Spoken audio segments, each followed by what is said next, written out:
vous souhaite une bonne et heureuse année à tous, pleine de bonheur et surtout de rire. Et on va commencer dès aujourd'hui avec les grosses têtes dans la nuit des temps, en compagnie de Philippe Bouvard et de Charles Level, Olivier de Kersauzon, Stéphane Collaro et Léon Zitrone. De Monsieur Godet de Gueneuil, que fait le PSIL? Il fait ce qu'il veut. Ça s'écrit P-S-Y-2-L-E. Qu'est-ce qu'il fait en ce moment? C'est un organe. Non. Non, c'est un insecte. Non. Ça sort d'un organe. Non. Ça pourrait. C'est un être vivant. Non. Non, C'est un être mort alors. Enfin, c'est un être vivant, mais C'est un filtre. dans une certaine situation. C'est un filtre dans la moule. Non. J'ai cru à un moment donné, lors de votre discours, mon cher Philippe, que vous parliez du PSIL, P-S-Y-2-L-E-S, donc PSILES, je me demandais qui l'on trouve à l'intérieur de la moule et qui est un filtre des eaux marines. Vous n'avez plus votre élevage de moules? Non, je n'ai plus de... ils nous ont tous chauffés à Metz hier soir. Vous étiez à Metz hier soir? Non, mais... Vous avez fait la moule longtemps, je crois, vous? 3 ou 4 ans. Il faut une bonne moule et la ferme comme une huître. Ça devient une perle. Notez, prenez la recette. Ça vous évitera d'écouter Oliver. Alors, le PSIL, qu'est-ce qu'il fait? Le PSIL. Le psy, il se promène. Il va au Galerie Lafayette, il monte dans sa Peugeot. Des fois, il est content, des fois, il n'est pas content. Ça dépend du jour. Voilà, s'il n'y a pas d'électricité, il se rase avec des lambics. S'il y a l'électricité, il prend son rasoir Remington. C'est ça, le psy. Il vit normalement et tout. Il écrit à la sécurité sociale. Chère madame la sécurité sociale, est-ce que vous pouvez me rembourser? Voilà, il voyage plus. Il reste avec ses 2000 francs dans le sud de la France et tout. Voilà ce qu'il fait, le psy. Voilà. Ben, je vais vous dire quelque chose. Vu d'un peu loin, c'est extraordinaire.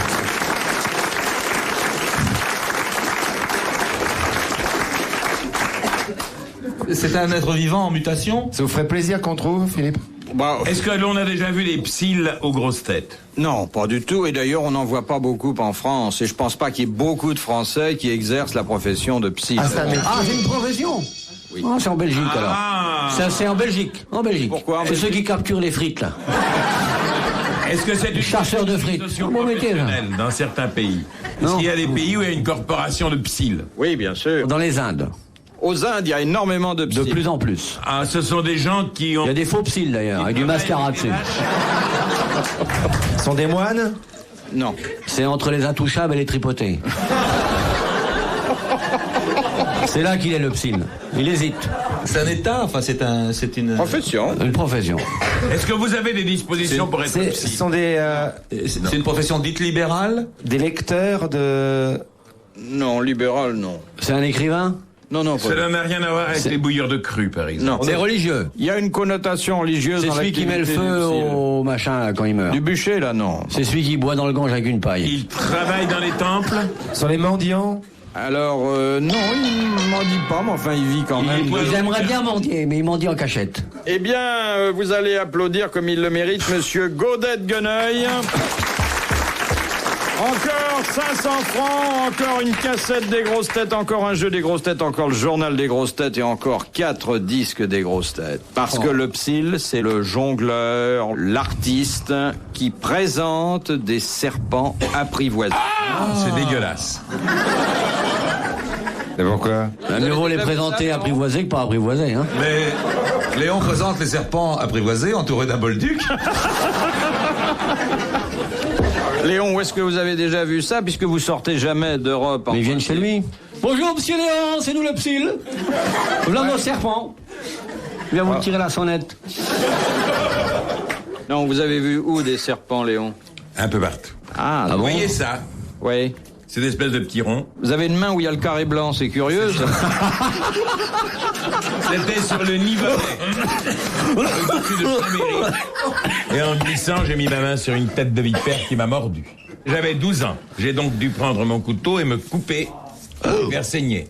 Et j'ai été transporté à l'hôpital dans la région. On m'a fait du sérum et pendant 2 jours, j'ai failli clamser. Putain, la vipère, elle aurait pu terminer le boulot, non? Qu'est-ce que c'est que cette vipère anémique? Ah oui, je comprends que vous ayez maintenant une petite réticence. Oui, j'ai une réticence. Et J'ai elle, vu des montreurs de serpents aux Zaïre. Une belle collection. tous avec des grosses têtes. Et là, ils vous ont rien fait? Bah, j'étais assez loin. C'était des montreurs de serpents. Toute ma famille avait l'air Vous particulier. avez regardé la jumelle, quoi. Moi, j'avais foutu le camp à 200 mètres. L'autre jour, au fond d'un vallon, un serpent piqua Gros Léon. Que pensez-vous qu'il arriva? Il a le carré blanc dans son doigt. Ce fut le serpent qui creva. Eh oui. Qui crevit. Non, mais je comprends que ça vous ait laissé une marque d'abord et un souvenir désagréable ensuite. Hein. Mettez-vous à la place, la pauvre bête, elle est au soleil peinade, il y a 120 kilos de barbac qui lui arrive sur la viande. Il y a de quoi se mettre en colère quand même. Moi, vous me tombez dessus sur la plage, je mors. Hein. Léon avait 12 ans, il pesait pas 120 kilos. À Si, 12 avec son ans. sac à dos et tout le bordel. En camping sauvage, il faisait ce poids-là. Et je n'y étais pas retourné depuis 50 ans. J'y suis allé la semaine Et dernière. la vipère est encore là. Tiens, voilà. Là, l'abruti qui m'a abîmé le crâne. Ça va pas de vous abîmer les écailles des bêtes? Il y a des écologistes maintenant. Disparaissez, vous, monsieur Léon. RTL, 4h, 4h30, dans la nuit des temps des grosses têtes de Philippe Bouvard. De Monsieur Hubert de Bruxelles, qui a dit... Mais n'est que celui-là, il envoie des lettres tout le temps, monsieur. Il écrit assez souvent, oui. Il a d'ailleurs du mérite, sachant écrire, de s'abriter derrière des citations d'écrivains. Celle-ci, par exemple. Pour bien écrire une lettre d'amour, il faut commencer sans savoir ce que l'on dira et terminer sans savoir ce qu'on a dit. Le mieux, c'est de savoir, sans savoir à qui on écrit, surtout. Comme ça, on peut l'imaginer sublime, intelligente, drôle, belle, agréable. Vous bonne pourriez, belle, amiral, faire une lettre d'amour type passe-partout? Ma chérie. Oui, ça c'est passe-partout, hein. Ah ouais. Ah, j'ai dit, il faut faire du standard, hein. J'ai beaucoup regretté l'autre jour de ne pas avoir eu le temps de t'en dire plus. Elles aiment bien qu'on leur parle. Le m'éloigner de toi était quelque chose de douloureux. On précise pas qu'on avait un caillou dans la chaussure et qu'on a du mal à marcher. J'espère te revoir dimanche prochain. Vu que je t'ai prêté 10 sacs, il faut que tu me les rendes. Aucune femme ne m'intéresse autant que toi, étant donné que tu viens de gagner au loto. En espérant te revoir, je te couvre de baisers, ça ne coûte rien. Hein. Surtout lorsqu'on le fait de loin, parce que si on le fait de près et qu'elle est sale, c'est répugnant. À très bientôt, mon amour. C'est tout à fait commun. Hein. En plus, on peut la faire rognotyper, la lettre. On peut l'envoyer à 7-8 gonzesses. Parce que si on commence par Micheline, on est planté pour toutes les autres. Hein. À très bientôt. Sur ce, je te mets une bande magnétique que m'a fait un copain. Et c'est bien stéréo, pareil. Et si avec ça, elle tombe pas, c'est qu'elle est plus maligne qu'on avait cru. Alors, faut changer de méthode.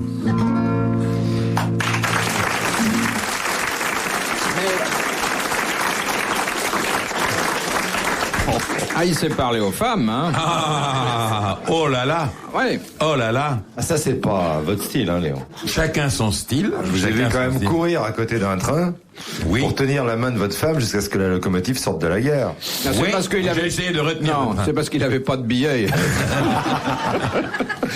Ah, ça, avec le TGV. Il a voyagé à l'extérieur du compartiment. Là où elle est un peu vache, c'est qu'elle n'a pas lâché Léon après que le train ait quitté le quai. Mais Léon faisait des vers pour les dames un temps. Il fut un temps, oui. Maintenant, il en boit. Bon, ma question est toujours pendante, si je puis dire. Oui, oui. Quand même. Alors, qu'est-ce qui avait donné cette définition de la lettre d'amour? Et mort. Sacha Guitry? Non. Sacha Distel. Un écrivain très connu. Oui. Mort. Mort. Début du siècle? Il est mort dans la seconde moitié du 19e. Du 19e. Il est mort Bon, dans la c'est un seconde moitié du romancier. 19e. C'est un romancier? Non, pas Il avait exactement. écrit 1 ou 2 romans, mais il est surtout connu comme poète. Pas un poète. Vigny. Hugo. Non, pas Vigny, mais son Musset. Un grand poète? Musset. Alfred de Musset. Bonne réponse de l'amiral. Mais je voudrais, en vous demandant pardon de vous arrêter sur la route, je voudrais que vous me redonniez la définition, parce que je sais à quoi ça s'applique. Pour bien écrire une lettre d'amour, il faut la commencer sans savoir ce que l'on dira et la terminer en ne sachant plus ce qu'on a dit. Les grosses têtes. Vous pensez que c'est la... Oui. Il faut commencer sans savoir ce qu'on dira et terminer sans savoir ce que l'on a dit. C'est la définition de toutes nos explosions. il y a un peu de ça. Il y a un peu de ça. Il y a un peu de ça. De Monsieur Garnéry de Rueil-Malmaison. Dans un harem, que devait faire une pensionnaire pour devenir première sultane et favorite? Bah, il fallait qu'elle y aille mieux que les autres. Les autres? Fallait pas qu'elle faisait la paresseuse quand le sultan grimpait dessus. Hein.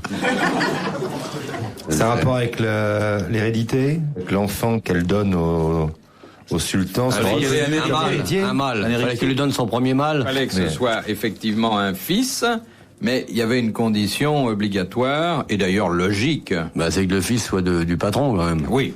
Les eunuques, il n'y avait pas tellement de risques avec eux. Hein. Un fils reconnu par le sultan comme... Un fils en bon état, quoi, propre, revisé comme une occasion or. Il y avait une autre condition, et qui est tout à fait normale, surtout quand on connaît les problèmes des dynasties. Un fils unique. Bah non. Pas un jumeau. Par définition, unique, oui, puisqu'il fallait qu'il soit... Unique. Voilà, c'est tout. Tout seul. Oui. Il fallait pas qu'elle ait eu d'autres enfants. C'est pas exactement Il ça. fallait qu'il ressemblât au père. Non. Au voisin de palier. Non. Non, nous avons un peu progressé. Nous avons dit qu'il fallait Qu'elle lui Ça donne dans un la bonne fils. direction. qu'elle ait donné un fils au sultan. Bon. Et qu'aucune autre femme du harem n'en ait donné. Exactement. Oh, maintenant, oui.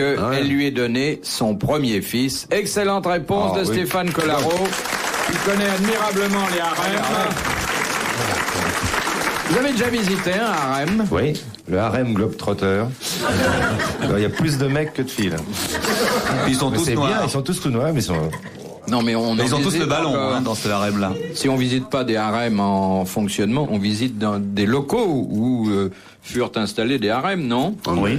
Je pense, je ne sais pas, je connais mal ces pays. C'est aussi intéressant qu'une gare sans train. Hein. Vous avez visité, vous, Philippe? Il y a davantage de trains dans un harem que dans Un un... harem, c'est plein de salles d'attente. C'est plein d'arrière-train.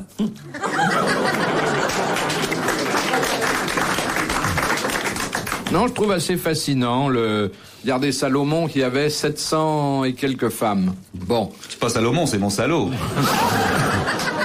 Plus les concubines, les amis de rencontre et tout. Bon, c'est fabuleux. Vous vous rendez compte d'une vie le matin ou le soir plutôt, il se disait, tiens, laquelle? Comme le matin, vous dites quelle cravate? Ouais. Ça doit être Et étonnant, oui. ça, Et le non? soir, alors? N'auriez pas aimé vivre dans un harem, amiral? Oh, pas tellement, mieux vaut vivre dehors. Il y a plus de gibier dehors que dedans. Vous faites le calcul. ça c'est bien. Parce que dans un harem, elles sont au maximum 400. Dehors, elles 700. sont... même 700. Dehors, elles sont 2 milliards, 4 milliards divisé par 2. Il en reste 2 milliards dehors. Donc c'est... Oui, mais là, vous avez du personnel hautement qualifié. Ouais, mais faut le nourrir tous les jours et tout. Là, parce que, Je ne suis pas sûr qu'elles soient hautement qualifiées, parce que si elles sont 700, chacune passe, si je puis dire, sur la couche du sultan, une fois tous les 2 ans. Ah bah non. Alors une fois tous les 2 ans, on perd d'habitude. Non, parce qu'elle mange du loukoum toute la journée. Ah, oui, mais c'est une question d'entraînement. C'est comme les pouliches qui courent sur le terrain des aigles et qui ne courent sur le champ de course qu'une fois tous les 2 ans. Non, moi je suis pas certain que les sultanes soient des spécialistes. Je crois qu'il faut quand même être vicieux pour avoir 732 femmes. Ah, de toute façon, mieux vaut être enfermé dans un bordel qu'à la santé. Hein. RTL, les grosses têtes dans la nuit des temps vous souhaitent beaucoup de bonheur et du rire, surtout pour cette année 2013, en compagnie de Philippe Bouvard, Charles Level, Olivier de Kersauzon, Stéphane Collaro, Léon Zitrone, et ça commence maintenant. De Monsieur Ventura d'Ouistreham. Pour quelle raison les Touaregs portent-ils en permanence un voile sur le visage? Faut pas que le rame foute le camp par la bouche. Pour se protéger du soleil, Non, Du sable? non. du vent, du désert. Pour les hold-up. Ils ne veulent pas être vus par leurs adversaires. Ils doivent pas être vus par des femmes. Non, C'est religieux? non, C'est à cause de la couleur bleue de leur peau. non. C'est pas religieux, mais c'est la religion qui leur fait obligation. Qui leur impose. C'est hygiénique? Mais pour des raisons de santé. Oui. D'hygiène, oui. Pour pas avaler de sable. Pour le sable, oui. Non, Pour pas attraper de maladie quand ils s'embrassent sur la bouche? Pour se protéger C'est- des moustiques, des abeilles. Est-ce que je sais d'un certain nombre d'insectes de là-bas? De la mouche tsetse? non. Pour pas perdre trop d'eau. Oui, exactement. Pour économiser l'eau, car à l'expiration, le corps rejette une certaine quantité de vapeur, l'humidité se fixe sur le tissu et elle est ainsi recyclée à la respiration suivante et on évite le dessèchement des voies respiratoires. C'est une excellente réponse de l'amiral.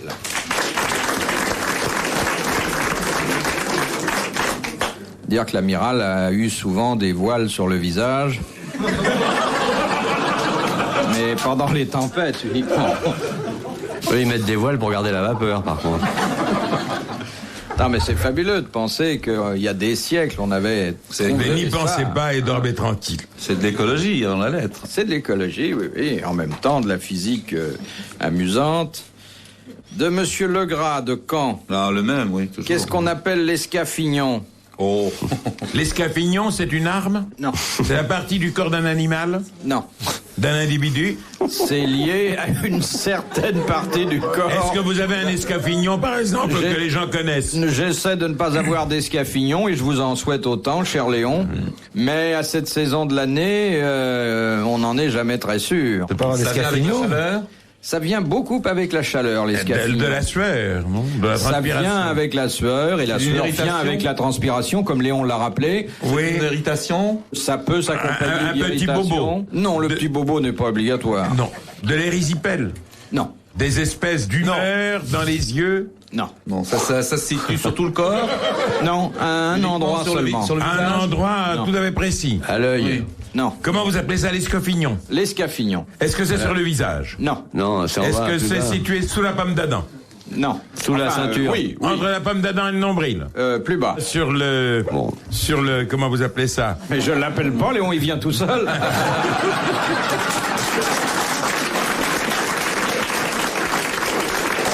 Pendant qu'on y est, là, L'escafignon. Sur les membres inférieurs? Sur les membres inférieurs.